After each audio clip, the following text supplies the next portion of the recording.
Hello, everybody, and welcome to OpenExO Live. It's really good to be with you.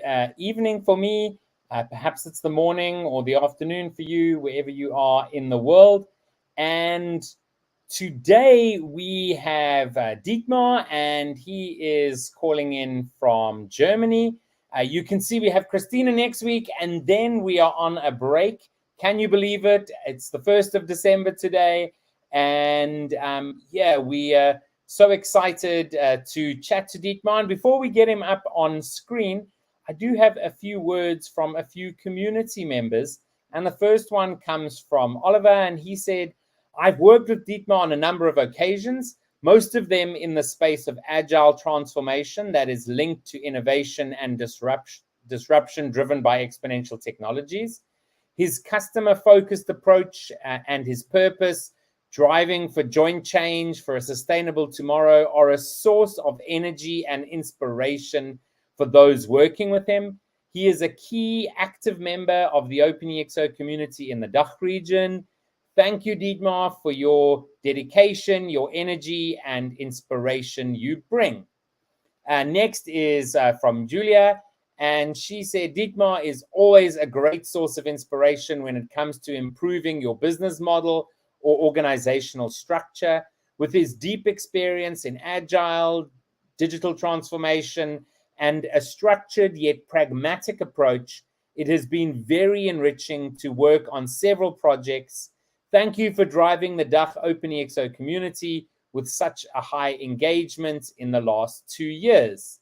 And then we have from Michael, if you are looking for a very structured, organized, and agile methods expert, then Dietmar is the right one. He combines in-depth knowledge on many innovation methods with a well-balanced and empathetic personality. He has been a chapter author and co-author of my new book, Novel Innovation Design for the Future of Health. Excellent work and absolute on-time delivery.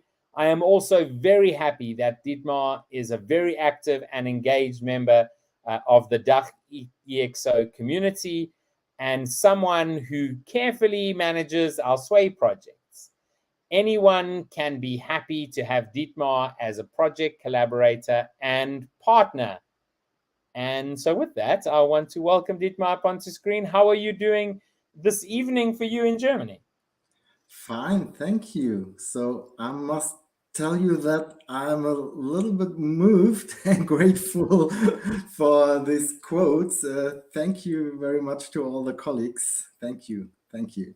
It's more than a pleasure. It's one thing that I love about this. It's sometimes difficult to find out who's working with whom. We don't have that much information necessarily in the core. And so, but it's always great to hear how people are doing things together. And so with that, I'd just like to ask you, can you tell us a little bit about yourself, how you, what you do, what you've been up to, and also how you came to join the OpenExO community? Okay. So I'm an Agile coach and Scrum Master. I've been involved in many Agile transformations since, I would say, 13 years. I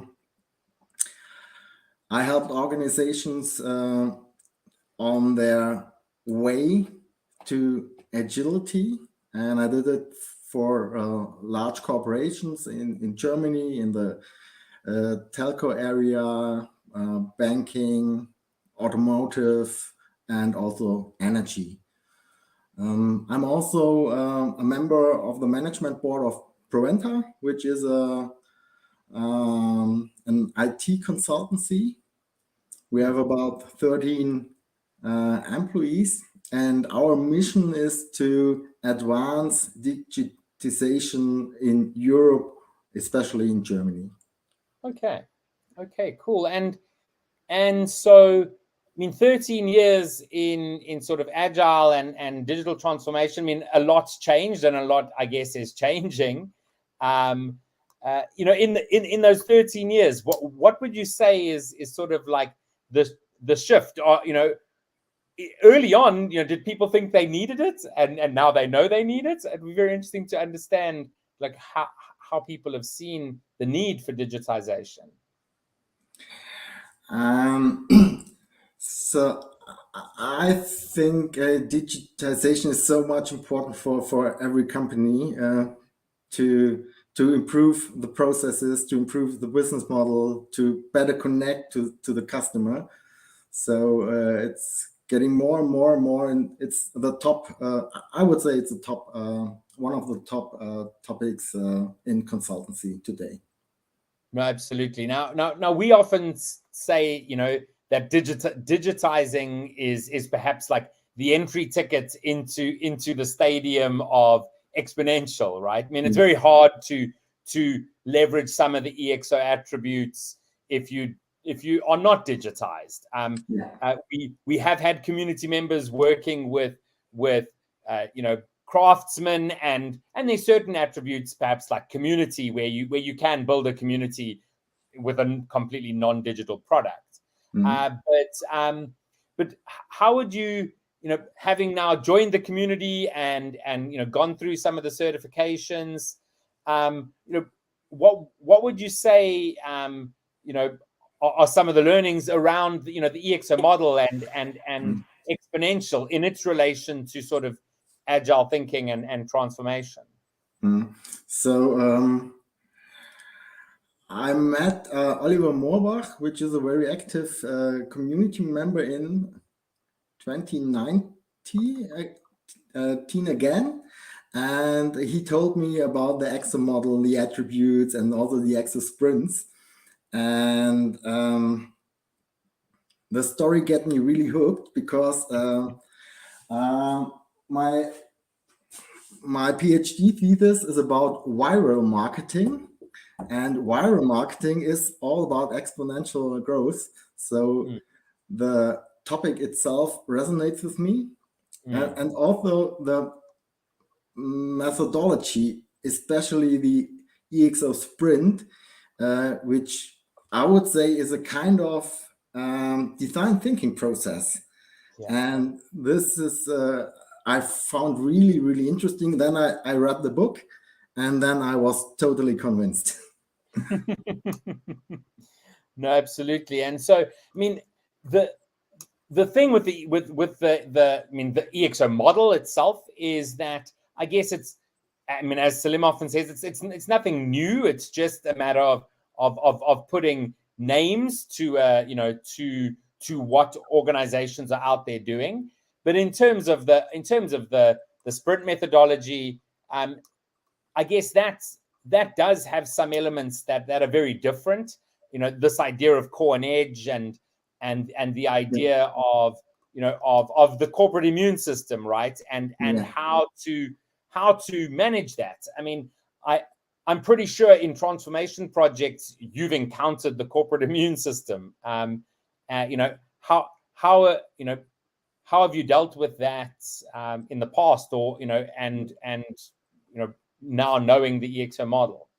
So my focus is on agile transformations, and there I have learned, if you impose a framework like Scrum or Kanban to a team, then you have the immune system which really attacks you.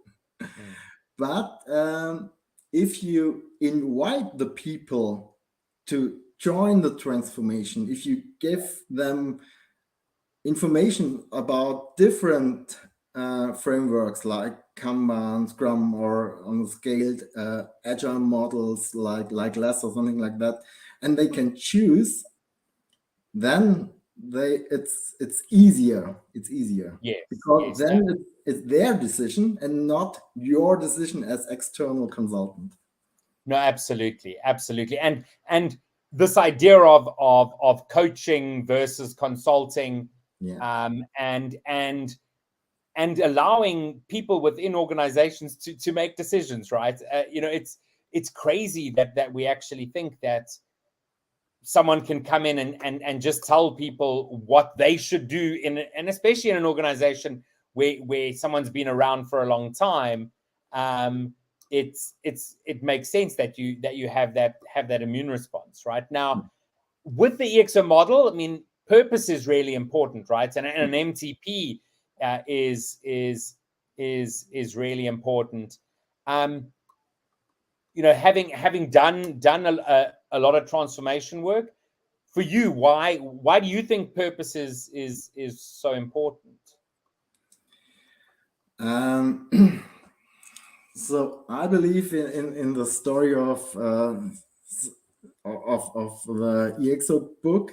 So for a company, it's really important to have a purpose, because especially the younger employees, they are searching for purpose in their life. So maybe the boomers, I don't know if it's a word in the English language, the boomers, which are the older. Yeah, the boomers, yeah, it is. Yeah, so the career was important, money was important, big car was important, but times are changing, and especially the younger people search for purpose, and you have to provide a really good purpose, or an MTP, a massive transformative purpose. Absolutely. Now, many people in our community, would have their own sort of personal MTPs. Is that a process you've gone through, and Yes, can you share it? of course. It was I would say incremental process to get it. And my MTP is joint change for a sustainable tomorrow. Okay, awesome. That is really cool. I mean, something super important, of course, and so the one thing that I think is really important is, in terms of the future and in terms especially of the younger generation, is that people aligning around their purposes is something that's probably a bigger predictor of maybe future employment. We actually just put out a short on our shorts channel on YouTube today, which came from an OpenExO live with Kamala Slardy, where she was speaking about are organizations thinking about the future of employment, and Gen Zs and Alphas, purpose and aligning to purpose is something that's very different to just sort of a 9-to-5 job, right? Yeah. And so so that's really important, but then actually understanding how those purposes align, and what the objective of an organization then is. These sorts of things are changing, and when it comes to implementing ExO, one thing that's really important is knowing what you're doing, right? Being able to manage everything. One way that we recommend is OKRs, and I mean, I know that that OKRs is something that you've helped organizations to implement, right? And so can you share a little bit about your experience with that? So OKR is all about focus. It's all about customer centricity. And what I really like about OKR, or about the framework, is that it is an agile framework like Scrum, but it's not so focused on IT software development. You can use it in any company, in any department, and also you can have personal OKRs. Yeah. So yeah, absolutely. And we use it in our company since 4 years now. we did some experiments in my team. Then we used it in the leadership team, and now all teams are using OKRs, and it's a really good method to connect your daily business with your vision and with your strategy, because you can decompose your bigger goals into smaller chunks, into quarterly goals. Yeah. No, absolutely. And I mean, the one thing that I know, many organizations who are trying to implement OKRs, struggle with is the first thing they say is like, how are we gonna manage this? And they go after the technology first, as opposed to the principles first. So what would you say would be here's an organization, they currently maybe using KPIs, or they have no metrics, and they're thinking about OKRs.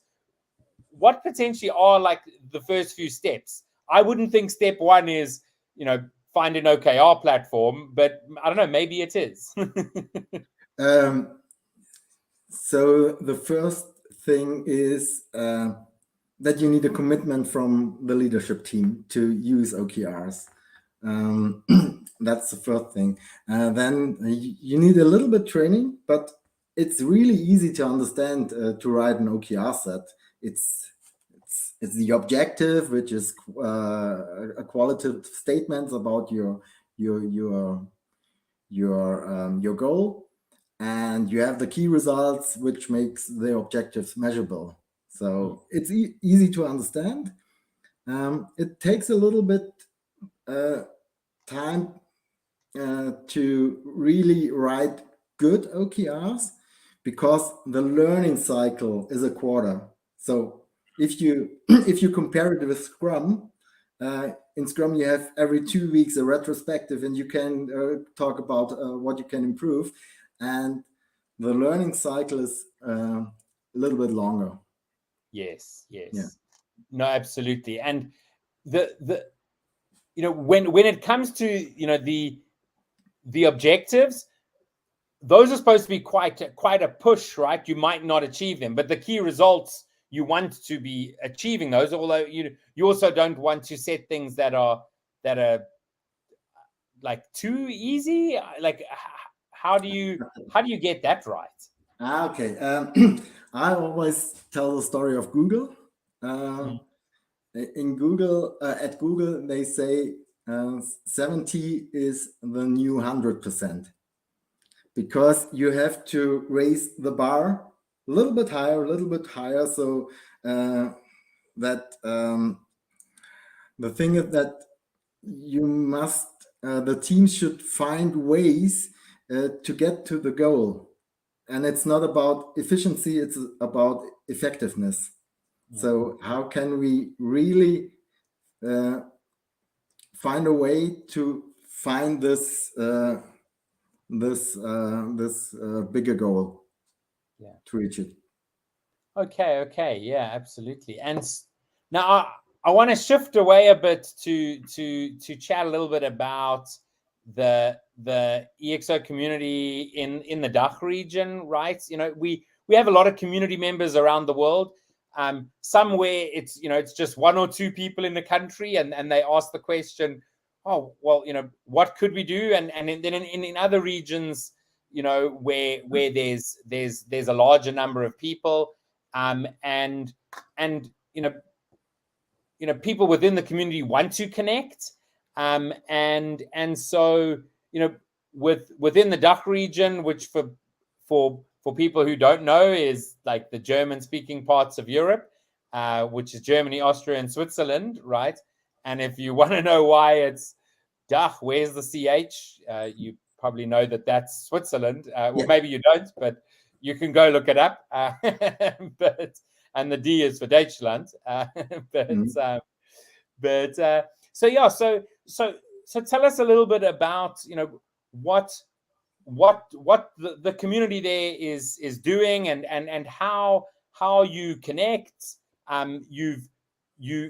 Michael mentioned the Sway proposal, which was a proposal for an amount of ExOs. How are you leveraging that? It'd be great insight for people who perhaps are thinking about how do we get our local community more engaged. So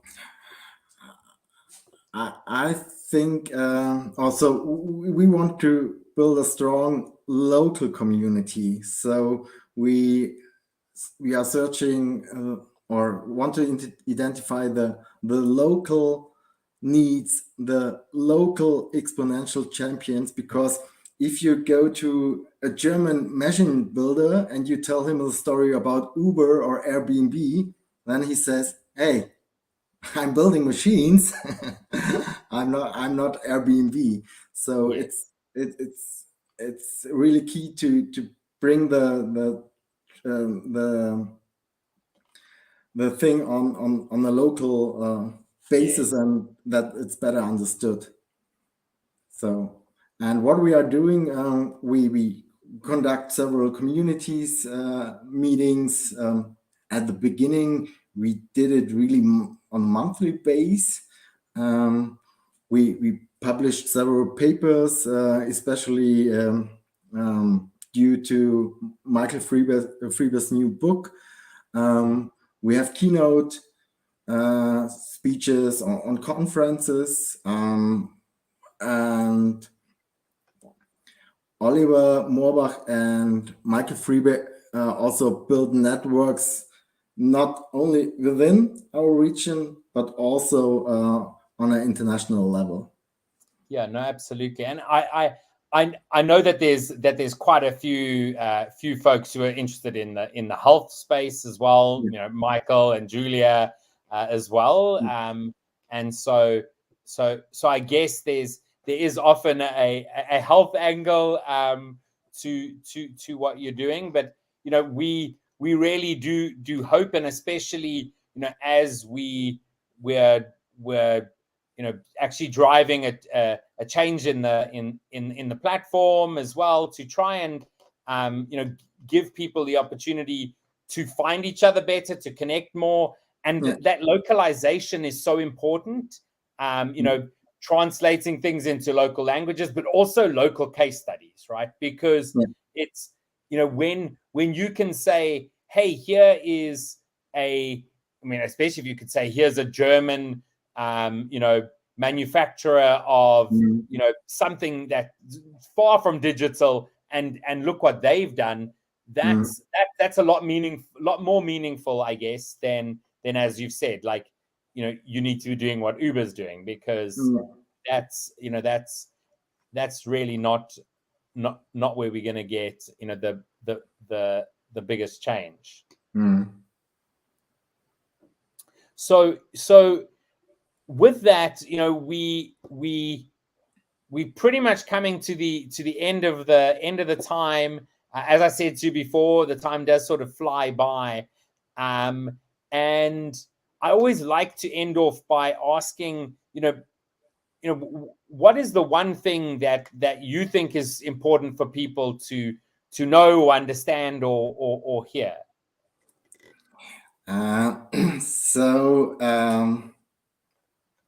I want to close with a short Christmas story. So because December once Christmas is coming. So 2 weeks ago, I asked my little daughter, hey, Amy, what do you wish for from Santa Claus? And she said, nothing, just that you love me. And therefore, please take my daughter as a role model. Don't get stressed till Christmas Eve, and instead of focus your heart on those you really love and on those who are really matters to you. Absolutely, Dietmar. I couldn't agree more. It's not about the gifts; it's about the connection and the people and the families. And if more of us realize that, we really can create a better world. So it's been wonderful chatting to you, Dietmar. Thank you so much for joining us. Hopefully Thank we you get for having to me. connect a lot more. And as I said before we came live, I need to explore more of Germany. So it'll be, hopefully at some stage we can actually meet you in person. Yeah, just give me a call if you're here in Germany. Perfect. Awesome. Have a fantastic evening. Thank you. Bye-bye. So great chatting to Dietmar this evening, and such an important thing for all of us to remember. Yes, we have technologies, we have exponential thinking, but we are humans, and that is so important. We need to think how the technology that we're creating can actually help us to be better humans. And so with that, I want to close. I'm going to close off with a video about joining our community. If you're interested in ExO or in exponential technologies, or you want to be part of a global community that's thinking a little bit differently, do come and join us. And we'll see you again for the last OpenExO Live next week.